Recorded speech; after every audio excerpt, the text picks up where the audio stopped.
Hello students, I welcome you all to my channel Knowledge of Accounts. My today's video is for class 12 students and today I am taking the further part from the topic admission of a partner.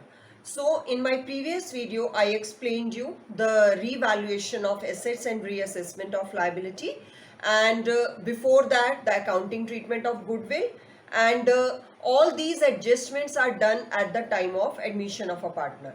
So if you have not seen those videos, so I will share the link in the description box, so you can watch that also, so that you can solve the whole numerical in a proper manner.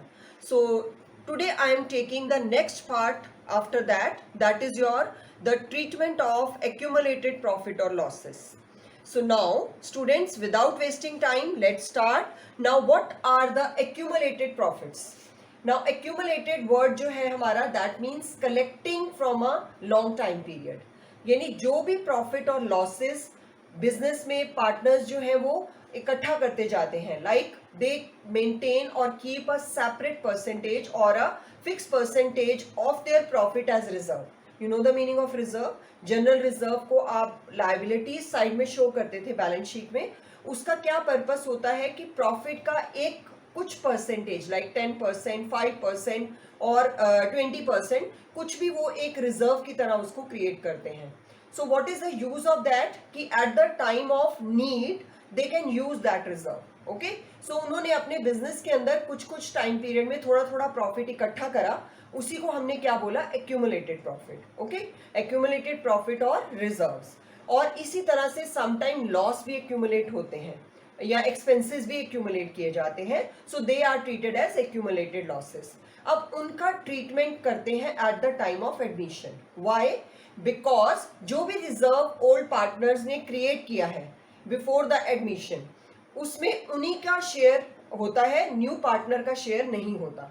So for this reason जब भी partnership में कुछ भी change होगा तो जितने भी reserves होंगे, एक्यूमुलेटेड प्रॉफिट्स होंगे या लॉसेस होंगे, उनको राइट ऑफ या डिस्ट्रीब्यूट कर दिया जाएगा. अगर वो प्रॉफिट है तो उसको डिस्ट्रीब्यूट कर दिया जाएगा, अगर वो लॉस है तो उसको राइट ऑफ कर दिया जाएगा. ओके, सो प्रॉफिट का बेनिफिट पार्टनर्स को मिलेगा जो ओल्ड पार्टनर्स हैं, और अगर लॉस है तो वो भी उन्हीं को बियर करना पड़ेगा. किनको? ओल्ड पार्टनर्स को. तो new partner will not take the losses even and not gain the profit also, यानी ना उसको वो प्रॉफिट मिलेगा ना ही उसको वो लॉस शेयर करना पड़ेगा. क्लियर हो गया ये? सो अब इसको कैसे ट्रीट करना है या कौन सी जर्नल एंट्रीज के थ्रू आप इनको ट्रीट करते हैं, so that today I am going to explain. So first I am taking here accumulated profits and reserves. अब हम किसको एक्यूमुलेटेड प्रॉफिट या रिजर्व बोलते हैं? रिजर्व वर्ड से तो वेरी मच क्लियर है, जो भी हमने रिजर्व करके रखा हुआ है. अब इसके अलावा भी कुछ हेड्स होते हैं and very few heads are there. It is not that a very long list is there, no.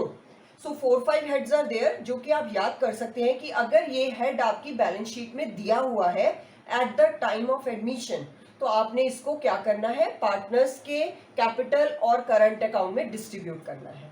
Clear है ना? So that we will study here. So सबसे पहला हेड जो हमारा आता है इसमें प्रॉफिट एंड लॉस का क्रेडिट बैलेंस. अब मैंने जब क्रेडिट बैलेंस बोला, इसका मतलब ये कहाँ शो हो रहा था, लाइबिलिटीज साइड में, क्योंकि लाइबिलिटीज में सारे हेड्स के क्या होते हैं, क्रेडिट बैलेंस होते हैं. यानी all liabilities have credit balance and all assets have debit balance. तो आपने ये देखना है ध्यान से बैलेंस शीट के अंदर कि वो जो हेड्स हैं वो कहाँ दिए हुए हैं, लाइबिलिटीज में दिए हैं या एसेट्स में दिए हैं. ओके, सो लाइबिलिटी में दिए हैं तो वो क्रेडिट बैलेंस है, और एसेट्स में दिए हैं तो वो डेबिट बैलेंस है. ओके, सो अब सबसे पहला हेड हमने लिया profit and loss account credit balance, that means जो लाइबिलिटी वाला है. फिर है जनरल रिजर्व. जनरल रिजर्व भी आपको सबको पता है लाइबिलिटी में ही दिया रहता है, तो वो भी आपका क्रेडिट बैलेंस होता है. कंटिंजेंसी रिजर्व, जनरल रिजर्व का मतलब सबको पता है, प्रॉफिट एंड लॉस का मतलब सबको पता है. कंटिंजेंसी रिजर्व होता है कोई ऐसा रिजर्व जो हमने इमरजेंसी के लिए या किसी अनएक्सपेक्टेड लॉस के लिए रिजर्व करके रखा है. Contingency, contingent liability, you must have heard the word. Contingent का मतलब जो लॉस हो सकता है इन फ्यूचर. ओके, सो इसी तरह से कंटिंजेंसी रिजर्व भी वही है कि अगर हमें कोई एक्सपेक्टेशन है कि कुछ लॉस ना हो जाए बिजनेस में, उसके लिए अगर हम कोई भी सेपरेट रिजर्व क्रिएट करते हैं, that is called as contingency reserve. इसके बाद आता है आपका वर्कमैन कंपनसेशन रिजर्व। ओके, ये मैं सारे क्रेडिट बैलेंसेस की बात कर रही हूँ। Okay, they will be given in the liability side. ठीक है, वर्कमैन कंपनसेशन रिजर्व, जो आपके बिजनेस के अंडर में वर्कर्स काम कर रहे हैं उनको कंपनसेट करने के लिए जो रिजर्व क्रिएट किया जाता है। अब उनको कंपनसेट कब किया जाता है ये मैं आपको बहुत डिटेल में समझा रही हूँ। आप इसको बहुत अच्छे से समझ लेंगे तो आपको सोल्यूशन करने में या क्वेश्चन करने में बहुत इजीनेस हो जाएगी and you will be able to solve it very easily. So workman compensation यानी जो वर्कर्स हैं if they are working in the business, यानी वो बिजनेस में काम कर रहे हैं, sometimes some accident can take place. अगर कोई एक्सीडेंट या कुछ ऐसा लॉस हो जाता है and they get some health issues और हेल्थ प्रॉब्लम्स, तो in that condition employer have to pay और कंपनसेट देम। तो यानी कोई लॉस या एक्सीडेंट होने के कारण एम्प्लॉयर को या जो ओनर होता है उसको क्या देना पड़ता है, कंपनसेट करना पड़ता है लॉसेस के लिए। सो वो कंपनसेशन एकदम से ज्यादा देना पड़ता है। सो उसके लिए कुछ बिजनेसेस क्या करते हैं, रिजर्व करते चले जाते हैं, यानी a certain portion of their profit they keep as workman compensation reserve. Okay, और ये वर्कर्स के लिए होता है, वर्कर्स को दिया जाता है जो भी बिजनेस के एम्प्लॉयज होते हैं जो काम कर रहे हैं बिजनेस में। ठीक है, इसके बाद आता है आपका लास्ट वाला इन्वेस्टमेंट फ्लक्चुएशन रिजर्व। अब investment is an asset, okay, लेकिन जो रिजर्व हम उसकी फ्लक्चुएशन के लिए क्रिएट करके रखते हैं वो हमारा क्या बनता है, लायबिलिटी। अब ये कौन सा रिजर्व होता है, लाइक आपको पता होगा कि अगर बिजनेस ने किसी शेयर्स में या किसी पर्टिकुलर म्यूचुअल फंड्स या इस तरह से किसी चीज में इन्वेस्ट करा हुआ है तो वो एक तरह से लॉस भी उसमें हो सकता है। मींस उनकी जो मार्केट वैल्यू होती है वो धीरे धीरे या ऊपर नीचे होती रहती है, फ्लक्चुएट होती रहती है। सो उस फ्लक्चुएशन को कंट्रोल करने के लिए या आप कह सकते हैं कि उन लॉसेस को फ्यूचर में ना बियर करना पड़े उसके लिए एक सेपरेट रिजर्व पहले ही क्रिएट कर दिया जाता है eight the time of purchase of investment. जब भी इन्वेस्टमेंट परचेज की जाती है साथ ही उसके रिजर्व क्रिएट कर दिया जाता है। ओके, सो आप सब लोगों ने एक प्रिंसिपल अकाउंटिंग का जरूर पढ़ा हुआ है, प्रिंसिपल ऑफ कंजर्वेटिज्म, जिसमें ये कहा जाता है कि record all anticipated losses and ignore all anticipated gains. So जो भी लॉसेस हैं वो पहले से ही रिकॉर्ड करके रखने हैं हमें। अगर हमें लग रहा है हमारी इन्वेस्टमेंट है उसका मार्केट प्राइस ऊपर नीचे जा सकता है, हमें लॉस भी हो सकता है, सो उसके लिए हमने पहले ही रिजर्व क्रिएट कर दिया। सो ये 5 हेड्स थे, ये क्या है आपके एक्यूमुलेटेड प्रॉफिट और यू कैन से रिजर्व्स। ठीक है, अब ये रिजर्व्स अगर आपके क्वेश्चन में बैलेंस शीट में दिए हुए हैं तो जब भी आप एडमिशन वाला क्वेश्चन सॉल्व करेंगे तो आप इनको क्या करेंगे, डिस्ट्रीब्यूट करेंगे in the old partner in old ratio. Okay, in old partners capital और current account in their old ratio. Okay, so अब इसके लिए आप देखिए जर्नल एंट्री क्या बनेगी। अब इसमें मैंने एक ही साथ सारे हेड्स लिखे हैं, लेकिन आपके क्वेश्चन में हो सकता है एक ही हेड हो सकता है 2 हो सकता है 3 हो, तो आपकी 3 एंट्रीज आ जाएंगी अगर 3 हेड्स होंगे तो।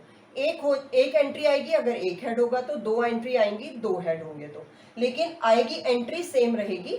ओके, सो इसमें फर्स्ट एंट्री क्या आएगी आपकी, profit and loss account debited, यानी जो क्रेडिट बैलेंस था उसको आप डेबिट करेंगे तो वो क्या हो गया, एक तरह से कैंसिल हो गया। क्लियर है ना। So profit and loss account debited या जनरल रिजर्व अकाउंट डेबिटेड और कंटिंजेंसी रिजर्व अकाउंट डेबिटेड और workman compensation reserve account debited और investment fluctuation reserve account debited, यानी इन पांचों के अंदर से आपके पास जो हेड्स होंगे क्वेश्चन में आप वो डेबिट करेंगे। ओके, और हर हेड के लिए सेपरेट एंट्री आएगी।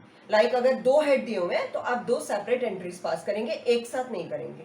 ओके, एंड लास्ट में क्रेडिट में क्या आएगा, ओल्ड पार्टनर्स कैपिटल और current account. Okay, old partners capital और करंट अकाउंट। तो अगर खाली आपको प्रॉफिट एंड लॉस का बैलेंस दिया है तो आपकी एंट्री क्या बन जाएगी, profit and loss account debited to old partners capital और करंट अकाउंट।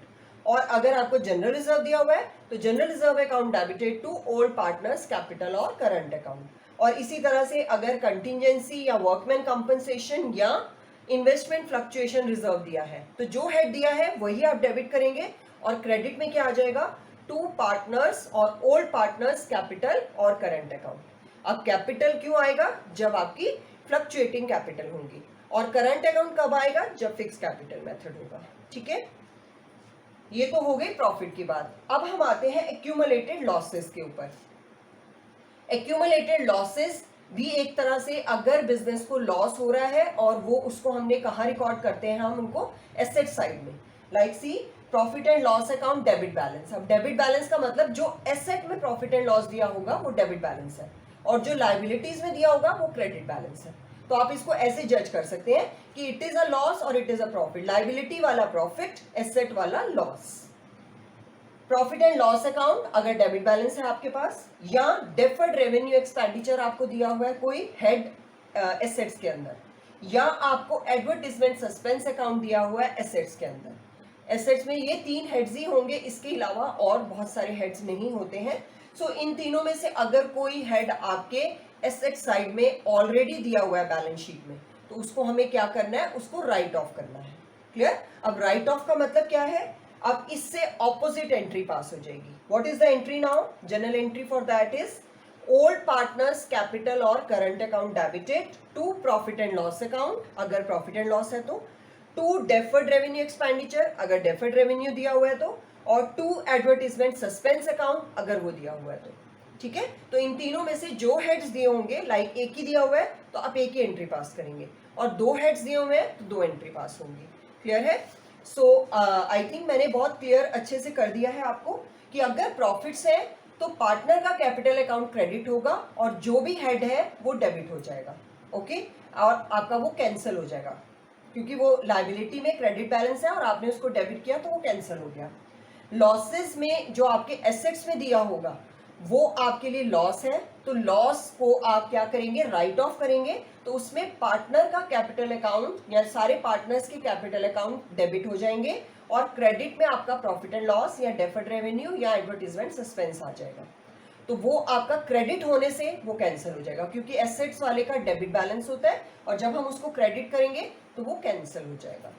सो होप मैंने स्टूडेंट्स ये बहुत अच्छे से आप लोगों को क्लियर कर दिया है, और ये आपको हमेशा याद रखना है, जब आप क्वेश्चंस पढ़ रहे होंगे उसी समय आपने देख लेना है कि बैलेंस शीट में क्या क्या दिया हुआ है। अगर कोई भी हेड्स इनमें से प्रेजेंट है वहां पर या उसमें शो हो रहा है, तो आप उसका ट्रीटमेंट ये करेंगे कि आप उसको पार्टनर्स के कैपिटल अकाउंट में डिस्ट्रीब्यूट कर देंगे। अगर वो प्रॉफिट है तो, लॉस होगा तो आप उसको राइट ऑफ कर देंगे। तो जब डिस्ट्रीब्यूट करना है तो पार्टनर का कैपिटल और करंट अकाउंट क्रेडिट होगा, और जब लॉस को राइट ऑफ करना है तो पार्टनर्स के कैपिटल और करंट अकाउंट डेबिट होगा। सो स्टूडेंट्स, होप ये बहुत अच्छे से क्लियर हो गया है। सो आप न्यूमेरिकल सॉल्व करिए, and if still you have any problem you can ask and share the video with your friends. So students, see you in my next video. Till then, bye bye,